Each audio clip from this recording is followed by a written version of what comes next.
Olá, alunos do Organicamente Escola. Bem-vindos a mais uma aula virtual do nosso curso de cozinha profissional. Eu sou o João de Andrade, professor de gastronomia, e hoje a gente vai falar sobre noções de nutrição. Vão ser noções básicas, né? Lógico que o mundo da nutrição é muito mais complexo, muito mais completo do que tudo que a gente vai falar hoje, mas mesmo assim a gente vai ter ali uma noção bem básica dessa ciência da nutrição, que tem tudo a ver com a cozinha profissional também. Apesar da gastronomia trabalhar um lado artístico, um lado criativo, até mesmo um lado mais técnico de produção de alimentos, né? A gente pode e deve utilizar essas noções que a nutrição, que a ciência da nutrição traz para a gente, justamente para que a nossa produção gastronômica, que os nossos pratos sejam, além de saborosos, belos também, que eles também sejam nutritivos, equilibrados, né? E que a gente possa, assim, ter uma alimentação muito mais saudável também. Hoje em dia, a gente valoriza muito essa alimentação saudável, valoriza muito essa alimentos que tragam esse benefício também para a nossa vida, para o nosso cotidiano, para a nossa saúde de modo geral. Não apenas o sabor, também esse outro lado. Então, entendendo mais ou menos o que é cada um desses pontos que a gente vai ver hoje, a gente consegue ter uma produção gastronômica muito mais completa, que atenda a essa nova demanda, essa demanda crescente por saúde também, através dos alimentos, né? Então, vamos conhecer um pouquinho sobre o que é essa ciência da nutrição, né? Então, para a gente conhecer a ciência da nutrição, é legal saber que talvez a nutrição seja a forma mais antiga de medicina, né? Os povos mais antigos, a gente remonta talvez até China antiga, os egípcios, aquela história toda que a gente considera como história antiga, já havia nos alimentos essa fonte de cura, essa fonte de força, né? Isso é nutrição. Talvez eles não soubessem explicar o que acontecia com os seus corpos, né, com a sua saúde, quando ingeriam determinado alimento. Acreditavam, talvez, numa explicação menos científica, talvez mais mística, mas não deixa de ser também essa primeira percepção da nutrição, e era também a maneira de curar, a maneira de tratar quem estava ali fraco, enfermo ou doente de modo geral. Tratava-se também com alimentação. Isso é nutrição, isso era também a medicina mais antiga. Então a gente pode chamar, pode considerar que a nutrição é a forma mais antiga de medicina, né? E tanto que o pai da medicina e o pai da nutrição são os mesmos, é a mesma pessoa, na verdade, né? Considerado pelos europeus, lógico, né? Como eu comentei com vocês, a gente já encontra registros, né, da cultura egípcia, da cultura chinesa, principalmente, muito mais antigos que Hipócrates, né? Com o mesmo pensamento, mas ele é o autor da frase, né, atribuída a ele a frase que o seu remédio seja o seu alimento e que o seu alimento seja o seu remédio. E por conta dessa frase, ele é considerado, né, ele é chamado de pai da nutrição, mas também de pai da medicina, né? Tanto que os formandos em medicina fazem o juramento de Hipócrates e tudo mais, porque ele é essa figura importante para as duas ciências. Tanto são duas ciências hoje, mas a gente pode entender também que o curso de nutrição, né, essa formação em nutrição, ele surge como um subcurso, talvez. Ele era uma especialização, não subcurso, vou consertar aqui, mas ele era uma especialização da enfermagem ou da medicina. Então, o médico ou enfermeiro que buscava uma especialização em entender como os alimentos influenciavam nos tratamentos e tudo mais, ou na saúde, buscava se especializar em nutrição. Essa especialização cresceu e hoje é um curso completo e tudo mais, e uma ciência completa. Então hoje a gente fala da ciência da nutrição e a gente tem profissionais especialistas já que começam o seu curso não em outra área para depois migrar para a nutrição, mas que já fazem a nutrição e depois se especializam ainda mais, né? Então a ciência é hoje a nutrição é hoje essa ciência completa. é uma ciência que estuda os nutrientes, né? Então a nutrição, obviamente, estuda nutrientes. E a gente pode, de maneira mais simples, agrupar nutrientes em 3 grandes grupos, né? Que a gente vai encontrar são os construtores. Os construtores são as proteínas, né? Já já a gente aprofunda cada um deles, mas também vamos ter os energéticos, que vão ser os lipídios e carboidratos, e os reguladores, que são as vitaminas e minerais. A gente não pode deixar de fora dos grandes nutrientes também as fibras alimentares e a água. As fibras alimentares vão ter um outro papel, que já já a gente vê, e a água é fundamental para a nossa existência, a gente sabe muito bem disso. Então vamos conhecer um pouquinho mais de cada um desses grupos, né? Entre os construtores, então, a gente classifica ali as proteínas. Construtores por quê? Porque são justamente das proteínas, né, são as cadeias de proteína que a gente utiliza para construir os tecidos do nosso corpo. Músculo, pele, ossos, gorduras e todos os tecidos do nosso corpo, a gente consegue construir cada um deles, né, as películas dos órgãos, os próprios órgãos, os músculos, como a gente já falou, todos eles são construídos com proteínas. Então, por isso que a gente chama de nutrientes construtores. Mas então, as proteínas têm essa função no nosso corpo. E de onde que a gente tira as proteínas na nossa alimentação? A gente não é capaz de produzir muitas delas, né? Algumas sim, a gente produz, né? E outras a gente precisa buscar em fontes de alimentos, né? Desses alimentos, muito importante a gente colocar aqui os feijões ou as leguminosas, né? Leguminosas são todos esses tipos de feijões que a gente encontra, então, tipos de feijão, favas, grão de bico, lentilha, ervilha, todos esses são leguminosos, eles são riquíssimos em proteínas, né? A gente tem também brócolis, algumas folhas, e eu destaco entre elas uma punk incrível que a gente tem na nossa alimentação no Brasil, que é a Ora Pronobis, riquíssima em proteínas, cereais integrais, alguns pseudo-cereais como a quinoa, também é riquíssimo em proteína, né?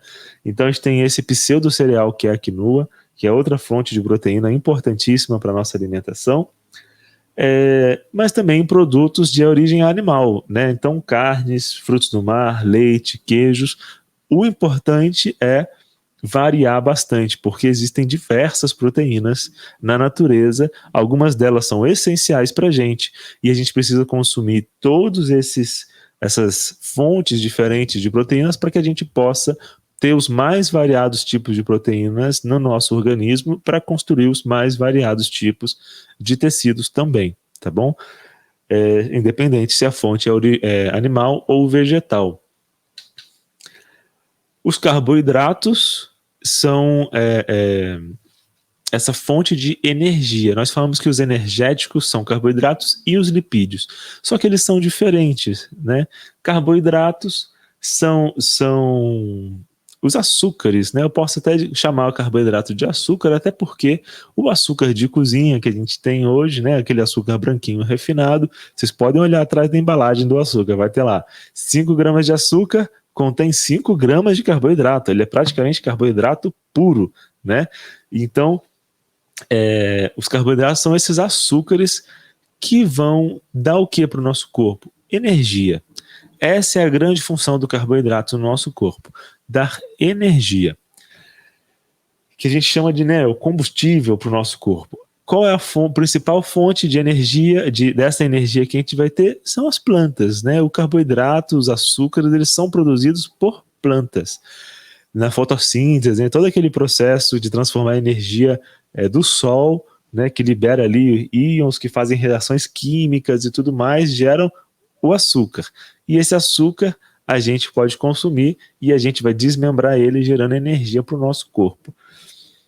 O próprio açúcar é essa fonte, já que eu falei para vocês que ele é o carboidrato puro, mas a gente vai encontrar outras fontes importantíssimas que são também as frutas, o leite, que tem a lactose. Lactose é o açúcar do leite. Massas e pães que são feitas de trigo, trigo é um cereal, e cereais, de modo geral, são riquíssimos em carboidratos também. Cereais, o arroz, cevada, centeio, trigo, sorgo, são todos cereais que são riquíssimos em carboidratos. Quando eles são integrais, eles também vão ter proteínas, né? Então é legal a gente consumir cereais integrais justamente porque a gama de nutrientes é muito maior.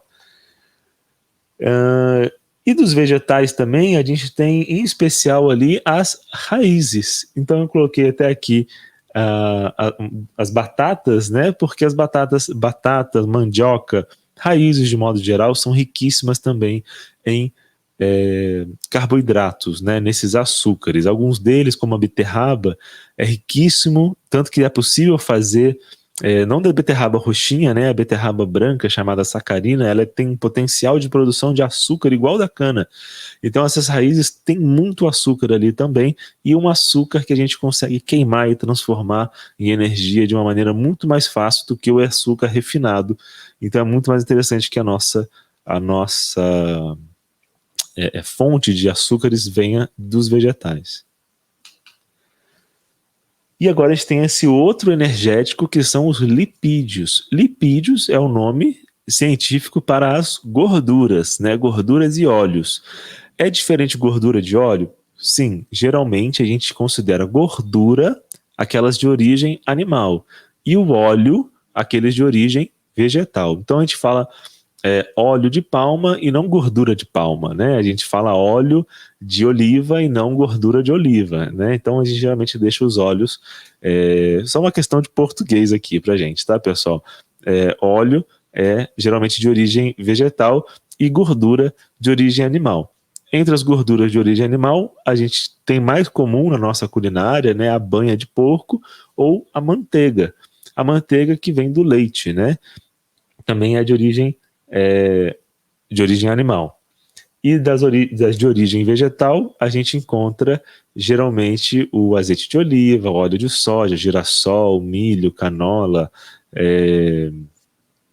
esses diversos óleos, né, que a gente encontra no supermercado, mas também o óleo de dendê, né, que a gente chama de azeite de dendê, né, que são de origem vegetal, alguns deles de cereais, outros de frutas, né, como a oliva e o dendê, né? Então, geralmente são esses óleos que a gente usa na nossa culinária. Qual é a função da gordura na nossa alimentação? É muito comum a gente ouvir falar que gordura faz mal, né?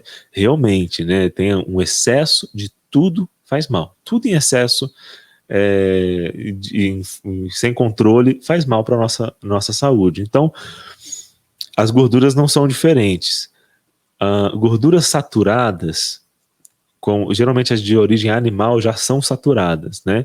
Algumas gorduras de origem vegetal não são saturadas, mas podem se transformar em gordura saturada. Inclusive, quando a gente pega um óleo e hidrogeniza esse óleo, ele fica saturado, né, de hidrogênio, então vira uma gordura saturada, que é o caso da margarina, né, que é uma gordura trans no sentido que ela tem uma configuração. Quando a gente muda essa configuração, vira uma configuração trans, e ela permite ser saturada, então vira a gordura saturada mais pesada ali também, por isso que ela solidifica em temperatura ambiente. Já viram que a manteiga continua sólida em temperatura ambiente ou fria, a banha faz a mesma coisa, a margarina faz a mesma coisa, porque elas são saturadas. O dendê, se eu esfrio o dendê também, né, deixo ele na geladeira, ele também meio que solidifica ou fica mais pastoso, porque ele também é um pouco saturado. Entre os óleos de origem vegetal, o dendê é um exemplo, né, de um que é uma gordura saturada também. Os outros óleos todos, que não ficam sólidos, né, são insaturados, tá bom? Essa é a dica pra gente saber quando a gordura é saturada ou não. Geralmente a gordura saturada fica mais sólida ou mais pastosa em temperatura, em menores temperaturas, né? Mas existe uma função, além de dar energia para o nosso corpo, então as gorduras também são capazes de dar energia para o nosso corpo, elas têm uma função essencial que é transportar vitaminas lipossolúveis, né? Lipossolúveis significa solúveis em lipídios, né? Então são algumas vitaminas que quem vai transportar ela para as nossas células, para onde ela tem que ir no nosso corpo, são a gordura presente no nosso sangue, né? Então é importante sim ter gordura no nosso sangue para diversas coisas. O excesso de gordura é que pode levar a entupimentos de artérias, pode levar a diabetes tipo 1, já que ela cobre ali a célula, impede a entrada da insulina ou a entrada do açúcar na célula, né? Então o excesso de gordura no sangue pode trazer problemas também, mas a gordura é essencial para a nossa alimentação. E aí nós temos então as vitaminas e os minerais. Vitaminas e minerais. Uma curiosidade legal para vocês é saber que vitaminas a gente não sabe o que são vitaminas há tanto tempo. A descoberta das vitaminas e de que algumas coisas existem no nosso corpo, algumas substâncias delas que a gente consome são fundamentais para diversas funções do nosso corpo, é uma descoberta muito recente da ciência. E isso é muito legal que a gente saiba, porque a gente ainda está descobrindo muitas delas, né? Até o início do século XX, não se conheciam muitas das vitaminas que a gente sabe que existem hoje. Até o final do século XIX, ou seja, gente, é pouco mais de 100 anos, não tem muito mais do que 100 anos a gente conhece as vitaminas.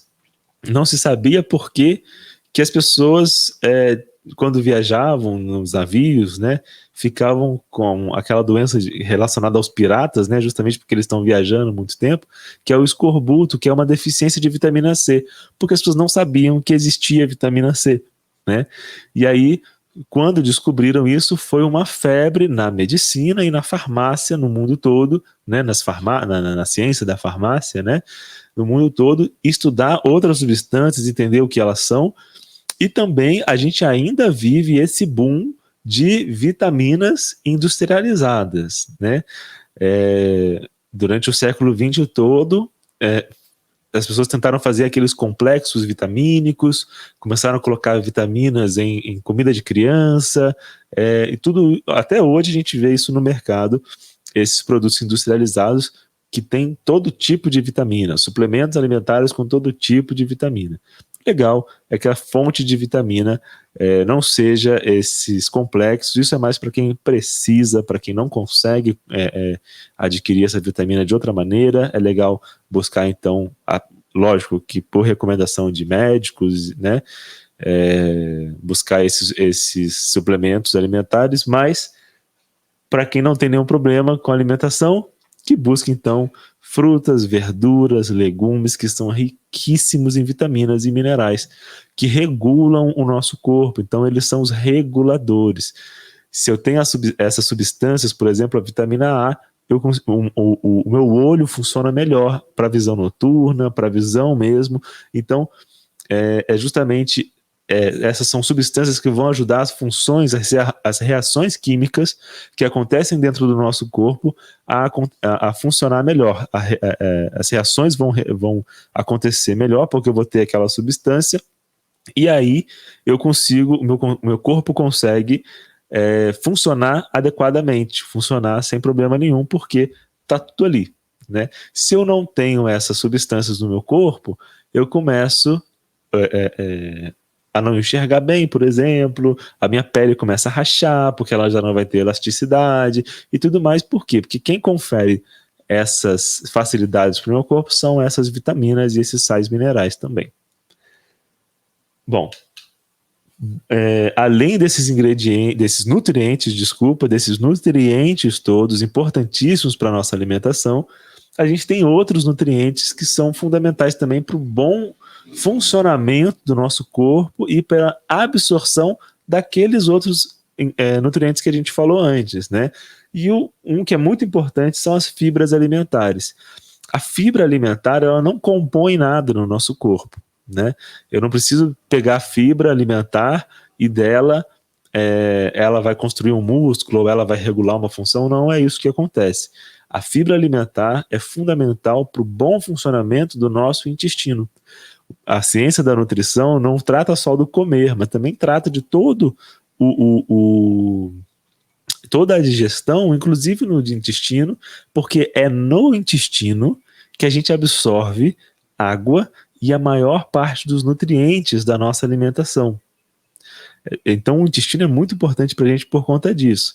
Um intestino desregulado, ou seja, ou que não segura ali o bolo fecal, né, que a gente fala. Então, às vezes é desconfortável falar desse assunto, mas é necessário para a gente entender que um intestino que não segura nada, ou que segura demais, é um problema, e que justamente nutricionistas precisam entender como solucionar esse problema. Para quê?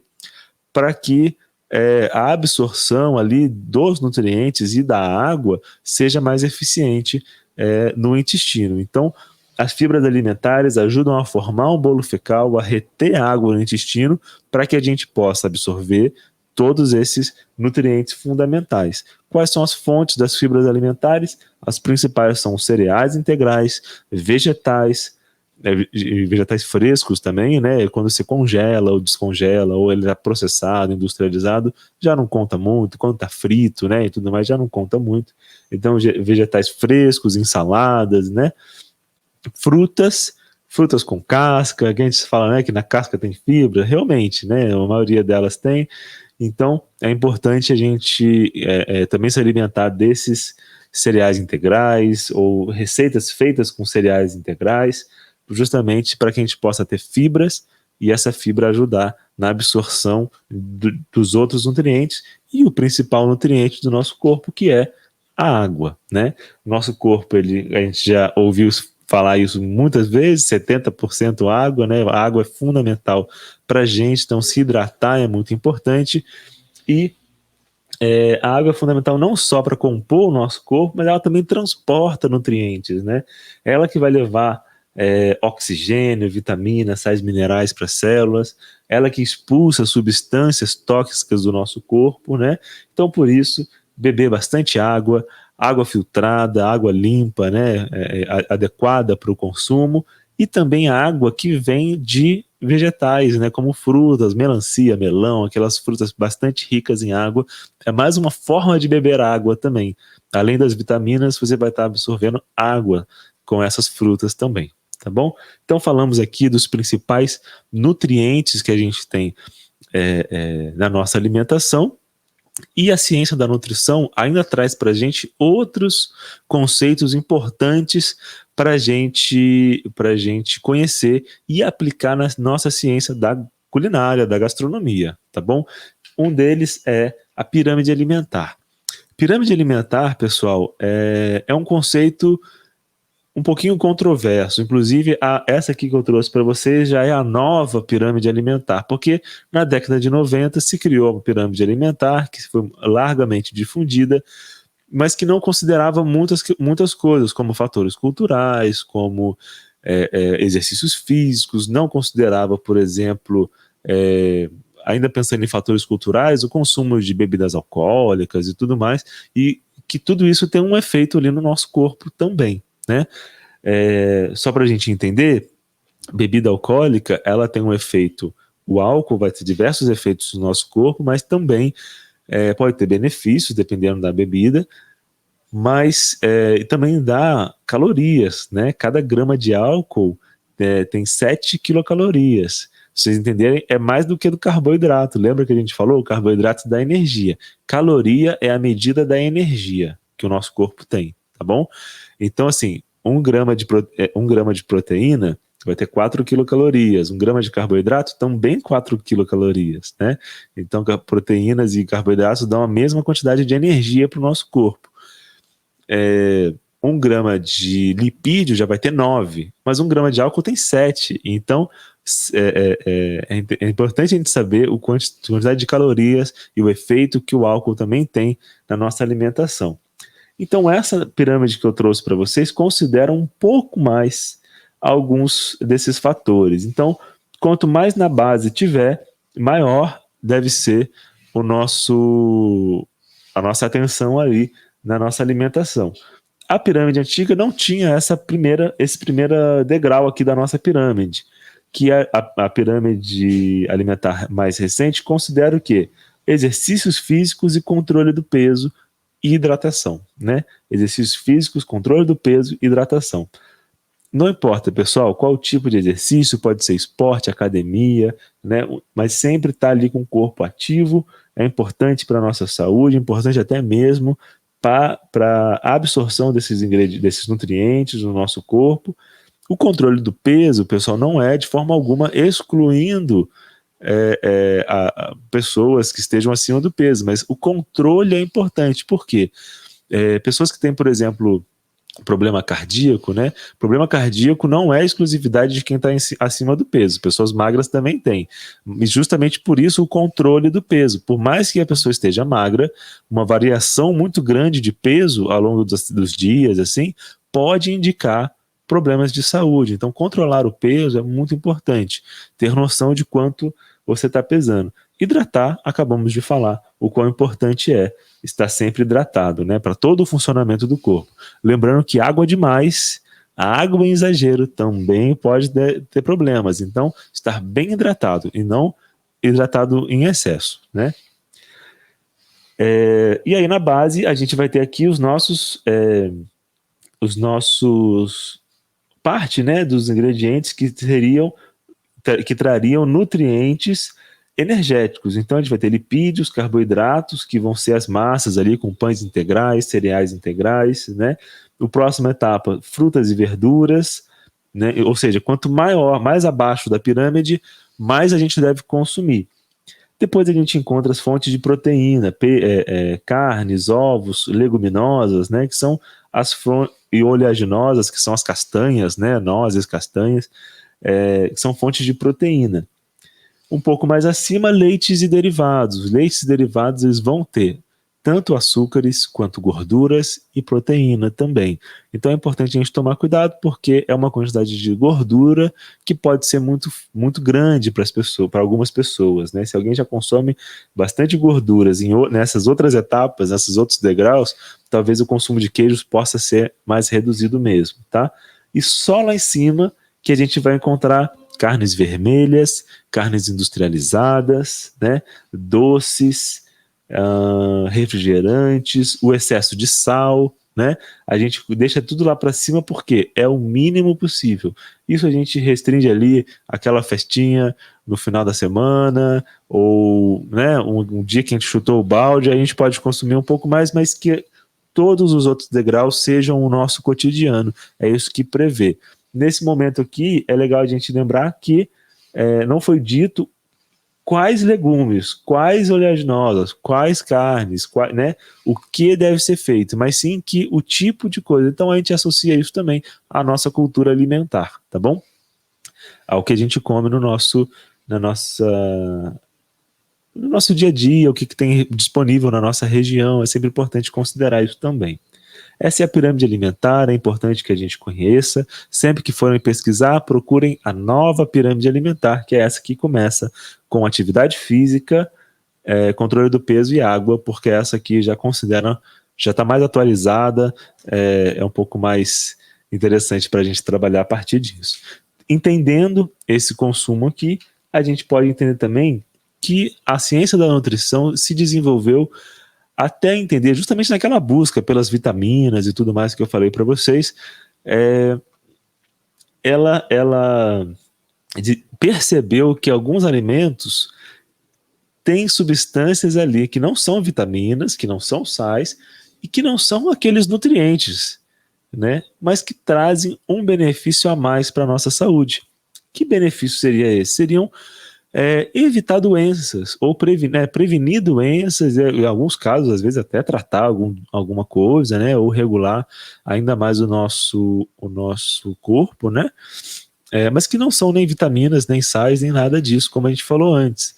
E a esses alimentos que possuem esses elementos, né, são chamados alimentos funcionais, ou seja, alimentos que têm essa função a mais no nosso organismo, né, no nosso corpo. alimentos que funcionam quase como remédios, tá? A gente pode falar assim, mas remédios de prevenção, tá bom? Existem muitos estudos já, as pessoas têm focado muitos estudos em estudar alimentos funcionais hoje, né? Mas nada que comprove que esses alimentos curem doenças, mas previnam doenças, porque a maioria deles possuem substâncias que a gente considera antioxidantes. Você deve ter ouvido falar, né? Sempre que fala dessa parte nutricional, de saúde alimentar e tudo mais, a gente fala de antioxidantes. A gente deve ter visto alguns produtos com essa propaganda de que tem antioxidantes, né? Mas o que são antioxidantes? É importante que a gente saiba, né? A nossa célula, as nossas células todas do nosso corpo, que compõem o nosso corpo inteiro, elas fazem reações químicas ali constantemente.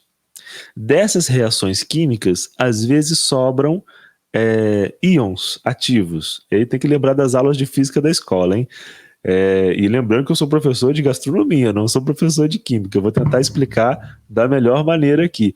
Mas sobram íons ali. E esses íons ali soltos, ativos, começam a se juntar a outras células, a outras moléculas, que acabam por danificar a célula.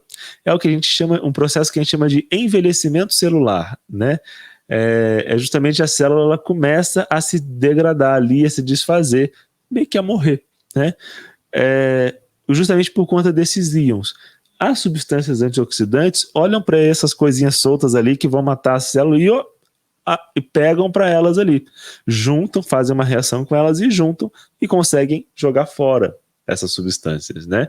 E jogar fora do nosso corpo ou dar uma utilidade para elas. Isso é bastante complexo, né? São diversas reações que acontecem ali com diversas substâncias, mas existem esses antioxidantes e eles estão presentes em diversos alimentos. Os alimentos que trazem esse benefício para a gente chama de funcionais. Alguns deles, assim, mais famosos, são as frutas vermelhas, a uva. Por isso que eu falei que o vinho, né, que a bebida alcoólica pode trazer benefícios, porque o vinho traz esse benefício. O vinho tinto, ele tem flavonoides, né, que são antioxidantes também. As frutas vermelhas têm a mesma substância, né, flavonoides. O tomate já vai ter o licopeno, que também previne, já tem estudos que mostram que previne o câncer de próstata, por exemplo, né? Porque justamente vai agir ali e evitar esse envelhecimento celular. Uvas, vinho, iogurtes, muitos outros, alguns como o iogurte vão ter os lactobacilos vivos que regulam a flora intestinal, né? Então isso também não é uma bactéria boa para a nossa saúde. Então é um alimento funcional porque ele vai ter essa função de trazer uma bactéria viva que vai ajudar o funcionamento do intestino. Então esses alimentos são chamados funcionais e essa é a nova tendência da nutrição hoje, explorar esses alimentos. Só para a gente entender um pouquinho, existem hábitos e alimentos que trazem o contrário.